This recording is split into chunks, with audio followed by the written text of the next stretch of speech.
The corridors of the royal palace whispered with unease, not from political intrigue or foreign threats, but from a far more personal, tangible horror, the overwhelming presence of King James II himself.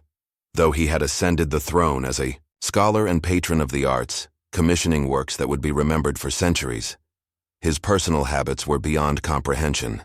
To those who dared approach him, the air seemed to carry a tangible weight of decay, a miasma so dense it clung to walls and drapes, leaving courtiers breathless and queasy. James II had long abandoned any notion of bathing, convinced that water was a dangerous force that weakened the human body. For months at a time he would not wash, allowing hair to grow wild and matted, a breeding ground for innumerable lice that thrived in the darkness of his neglected locks.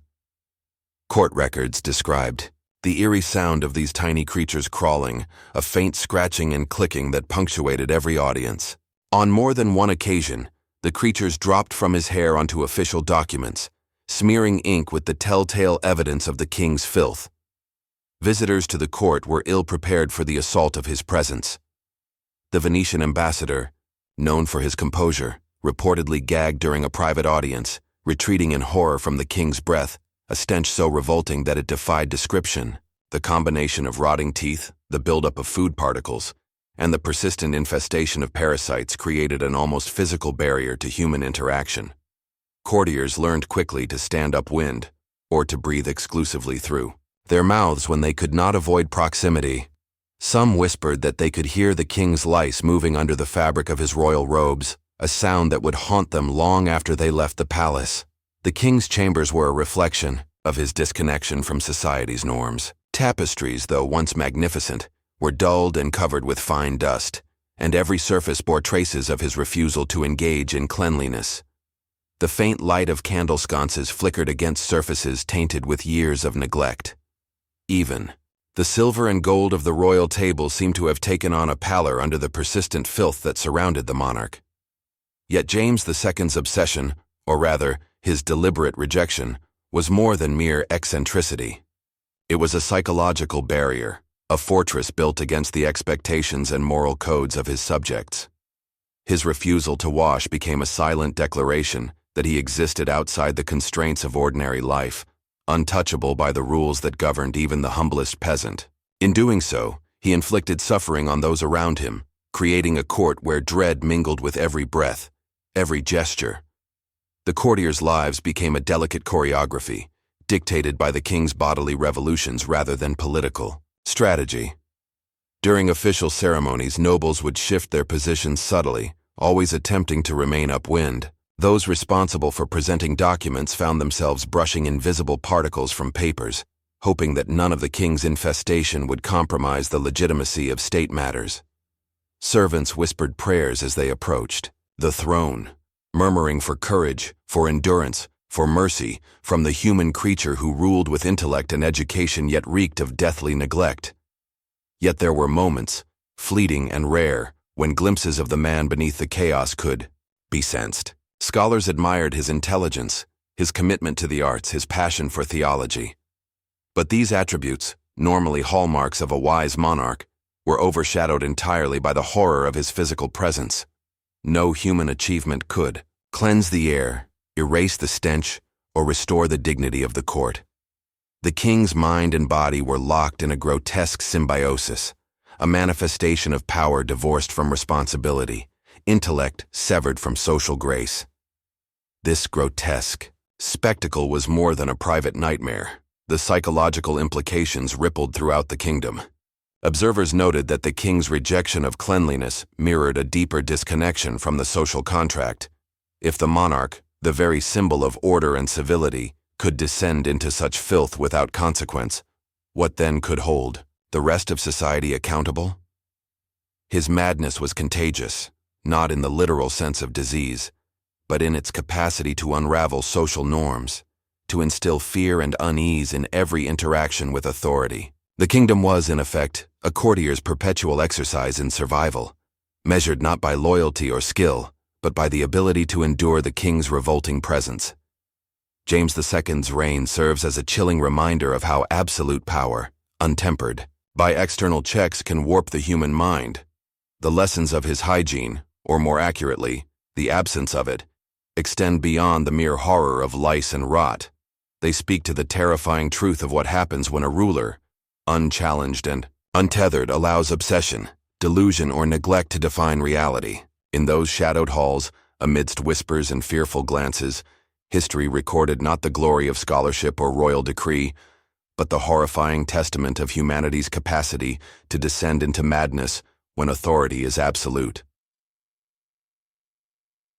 In the grand halls of the French palace, a fragile silence pervaded, punctuated only by the soft creak of a specially padded throne and the hesitant footsteps of courtiers. Carlos V, the so-called Glass King, moved with the extreme caution of a man convinced that his very body would shatter upon the slightest touch. No sound of heavy boots or clanging armor echoed here. Instead, the palace itself seemed to tiptoe around a monarch imprisoned by delusion. The scent of polished wood and waxed floors contrasted strangely with the tension that filled the air, a tension so thick it was almost visible. From the day he began believing in his glass body, Carlos became a spectacle of obsession. Each morning, attendants arranged cushions and padding beneath him, checking for any creases or uneven surfaces that might crack his fragile form. Even the throne room, resplendent with tapestries and gilded ornaments, was adapted to accommodate his paranoia. Floors were covered with thick carpets, stone surfaces forbidden, and anyone daring to brush against him risked not only a reprimand, but a wave of hysteria from the king himself. The courtiers' fear was compounded by the absurdity of the precautions. Yet, in Carlos's eyes, every precaution was a matter of life and death. Daily routines were painstaking. Meals were served on soft trays, handled by gloved attendants, each action slow and deliberate. The king refused to ride horses, his body too fragile to endure such activity, and he would not participate in any public ceremonies that might involve accidental contact. A mere handshake could induce panic. Reports of ambassadors and visiting dignitaries describe encounters where negotiations ground to a halt, as the king's focus was consumed entirely by avoiding imaginary fractures. The state's affairs faltered, yet nobody dared challenge his delusion. To question Carlos was to invite madness, or worse, royal wrath. As decades passed, the delusion intensified. Over 30 years, the so-called Glass King developed complex rituals to protect his fragile body. Special clothing, padded boots, and careful seating arrangements became his armor. Courtiers learned to anticipate his whims, positioning themselves like acrobats to ensure the king's safety. Yet, despite all care, his obsession disrupted governance. Wars waged beyond the palace walls, economic crises festered, and social unrest simmered. But the king remained ensnared in his own brittle fantasy.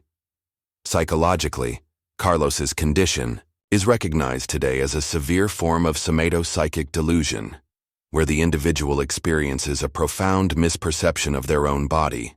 The manifestations of this condition were tragically amplified by absolute power. The isolation afforded by kingship, coupled with the absence of anyone willing to contradict him, transformed a treatable mental illness into a lifetime of governance, paralyzed by fear of imagined fragility. Yet Carlos was not simply a man in fear. He became an architect of his own tragedy. Courtiers, servants, and soldiers adapted their lives around the king's delusion, performing elaborate dances of obedience and caution.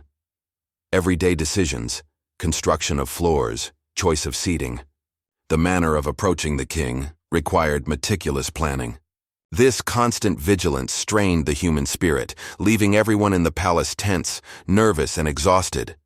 A kingdom's stability hinged on rituals that existed only to placate the fantasies of a fragile mind.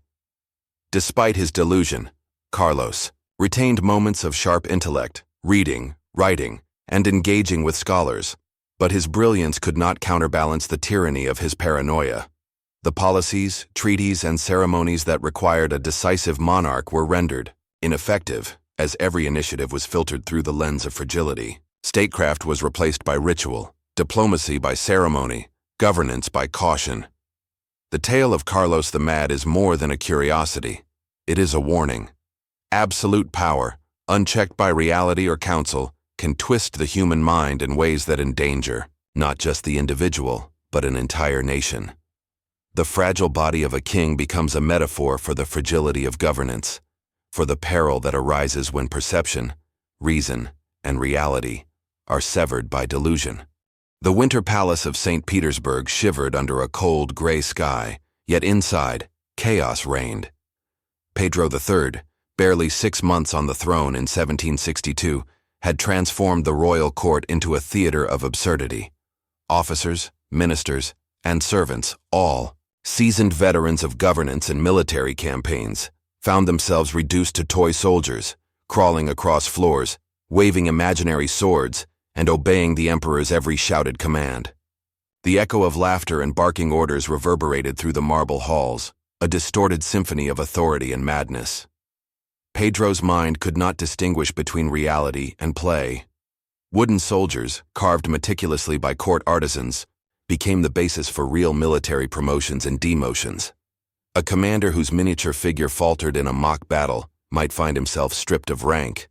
Another whose toy troops excelled could ascend rapidly, regardless of actual battlefield experience. The absurdity was total, and yet absolute. No officer dared challenge the emperor. The palace, a center of strategic planning, had become a hall of childish warfare. Each day the emperor devised new games. Some afternoons involved elaborate sieges on palace corridors, while others turned the throne room into a battlefield where courtiers were forced to march, kneel, or pretend to be cannon fodder. The sound of boots scraping against carpets, the frantic motions of men pretending to charge or retreat, filled every chamber. Pedro watched with rapt intensity, his eyes alight with a strange joy, while advisors whispered in corners, uncertain how to reconcile the demands of governance with the whims of a man detached from reality. Yet the emperor's madness had consequences far beyond palace walls. Orders issued during these mock battles often translated into official commands. Troops were repositioned according to the outcomes of wooden skirmishes. Diplomats received nonsensical instructions based on imaginary campaigns. The Russian military's effectiveness deteriorated rapidly. Messages, once clear and precise, now carried the weight of a deranged mind. Soldiers and civilians alike began to fear not just the whims of an emperor, but the cascading confusion his delusions unleashed. The court itself became a landscape of tension and absurdity. Officers crawled across polished floors to simulate infantry maneuvers.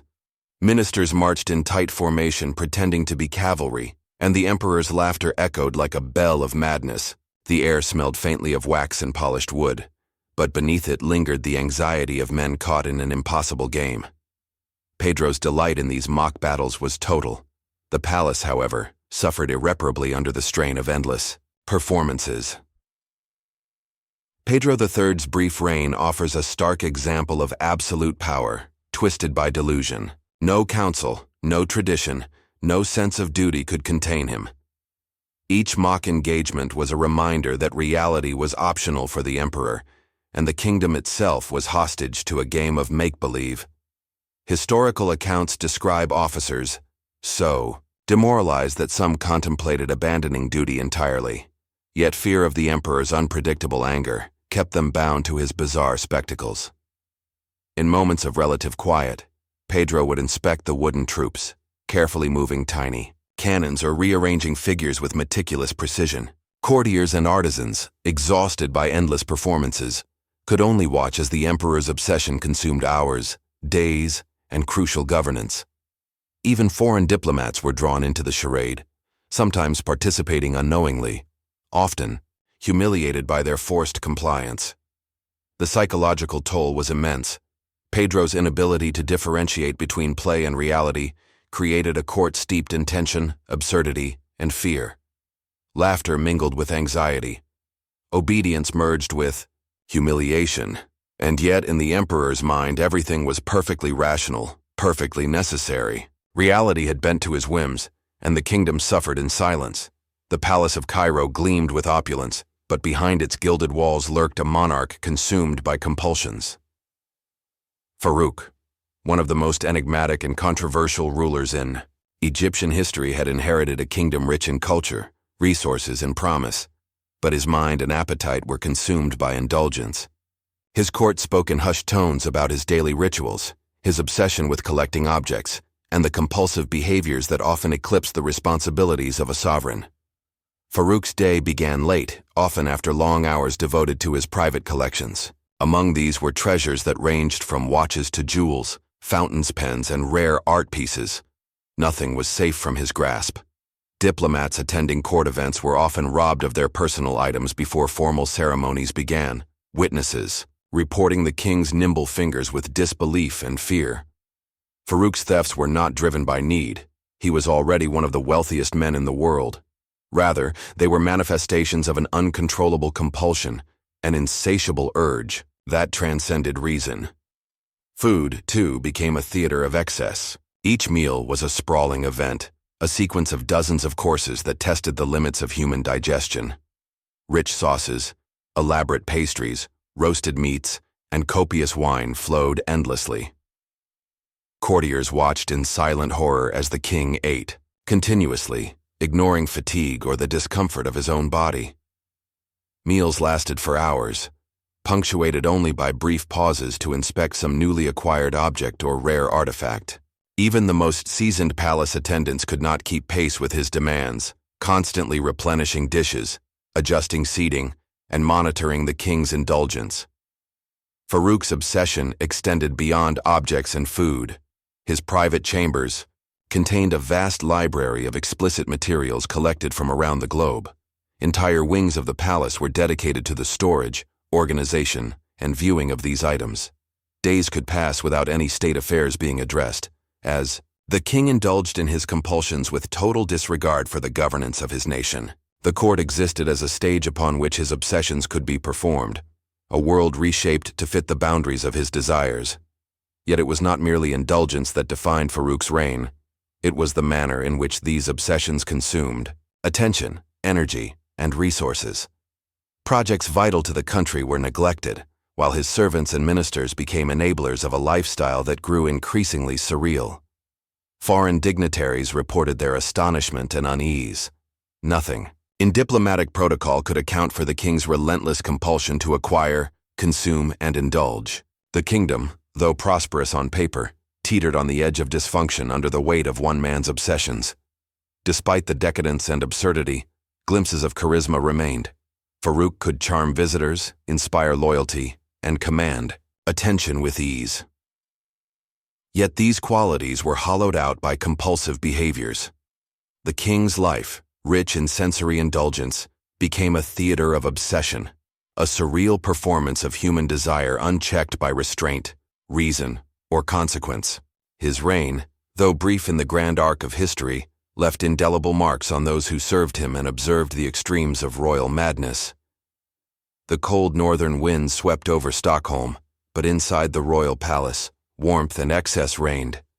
King Martin, known for his insatiable appetite, had elevated gluttony to an art form.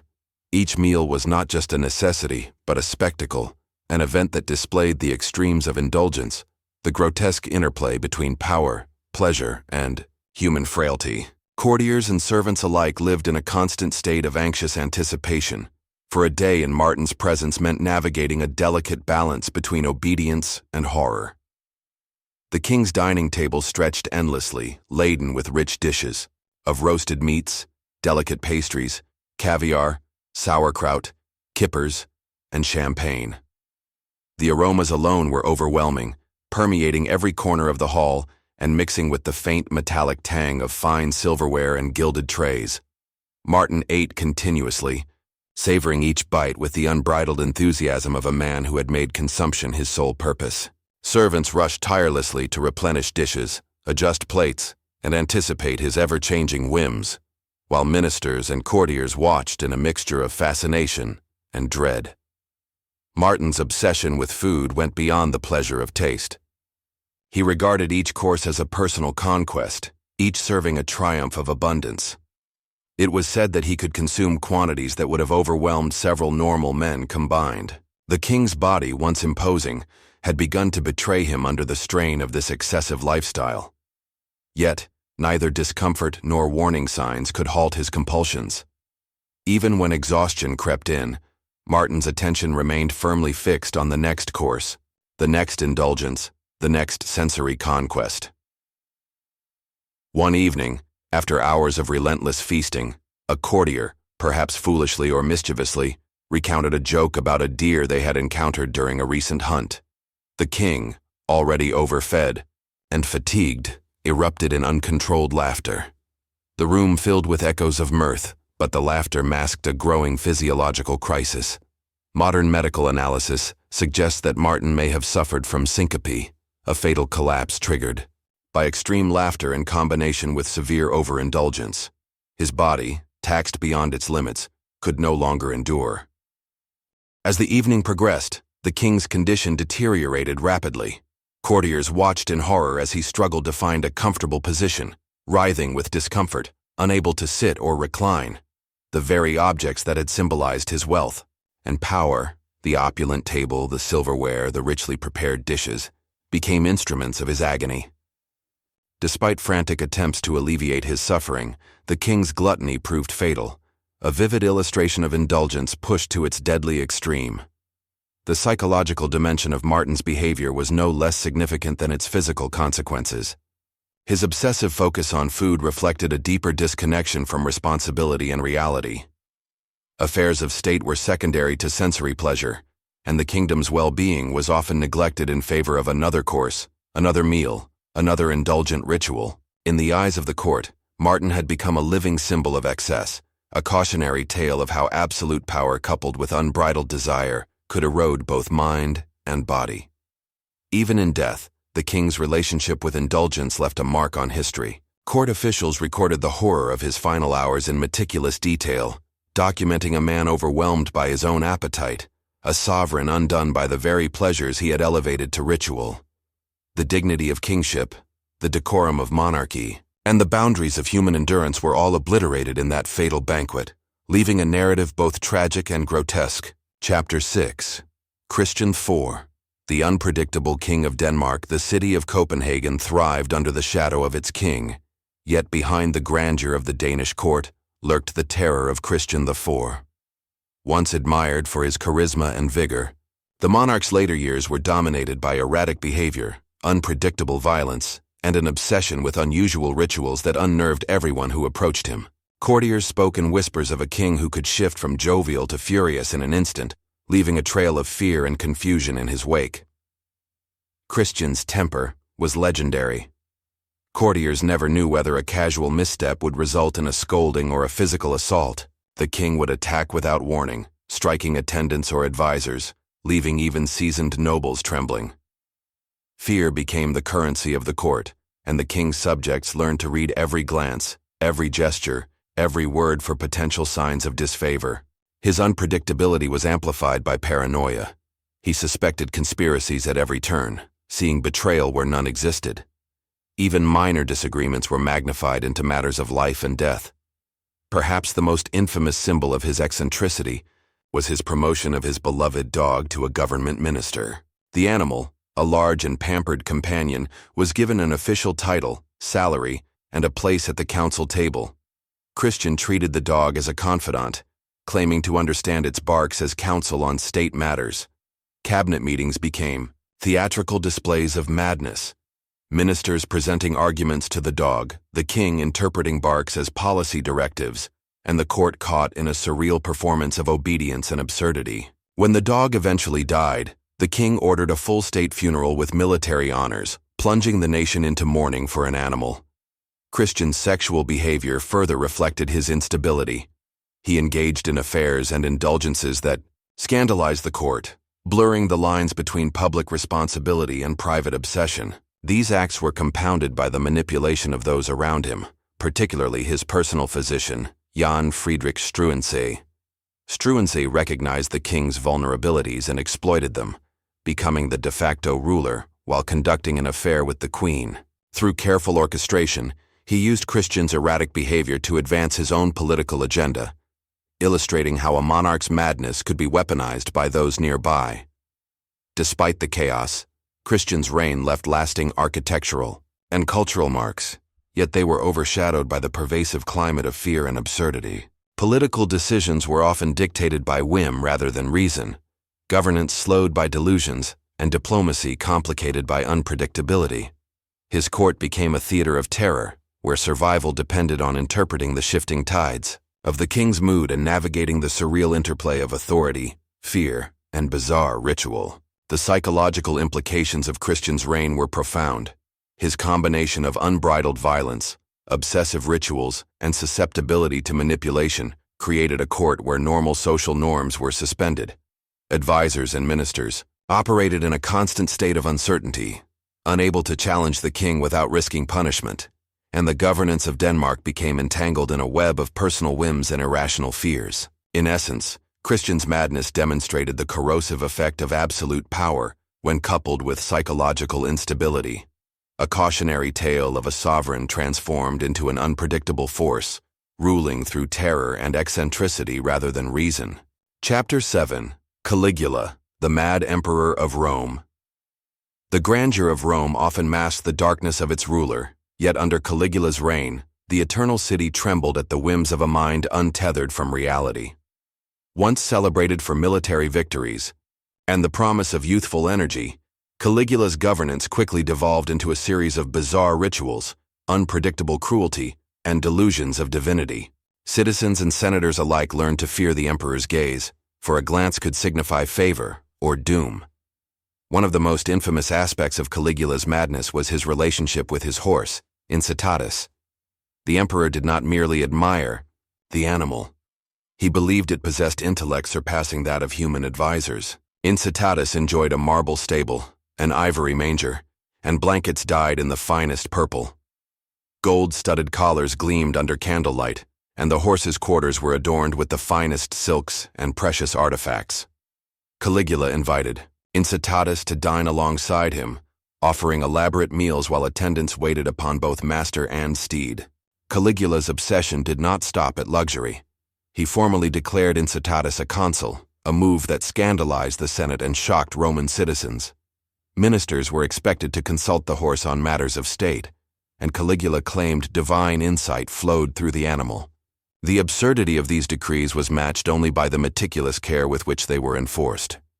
Senators submitted reports, courtiers stood in silent awe, and the emperor beamed with satisfaction as his vision of a world guided by a horse came to life.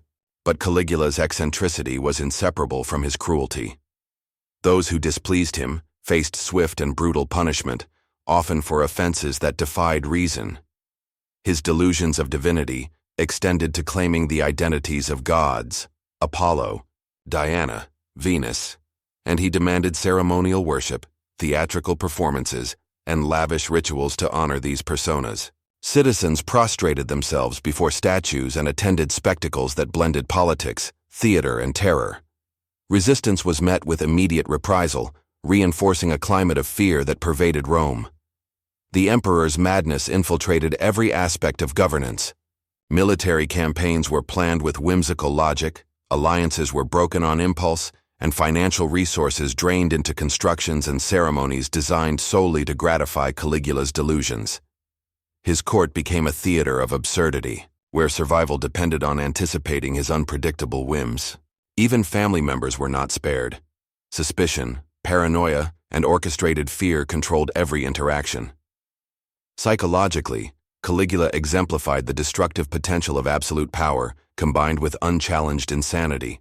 Isolated from genuine counsel, surrounded by sycophants and unchecked by any institutional restraint, he transformed governance into an extension of his personal obsessions. Rome, an empire built on laws, discipline, and civic responsibility, found itself at the mercy of a sovereign who placed horses above humans, whim above reason, and spectacle above survival. Bavaria in the late 19th century glittered with cultural pride and technological progress, yet within its heart lay the private world of Ludwig II, a king whose mind had retreated entirely into fantasy. Known as the fairy tale king, Ludwig's obsession with medieval romance, myth, and opera rendered him increasingly isolated from the political realities of his kingdom. While Europe experienced industrial transformation and social upheaval, Ludwig immersed himself in the opulent dreams of a bygone era, retreating behind castle walls of his own design. The king's castles were architectural marvels, yet they existed solely for his imagination. Neuschwanstein, Linderhof, and Herrenchiemsee were filled with soaring towers, elaborate frescoes, and chambers designed to recreate scenes from Wagnerian operas and medieval legends. Ludwig spent countless hours wandering these halls, adorned in costumes inspired by heroic characters, acting out scenes with a passion bordering on mania.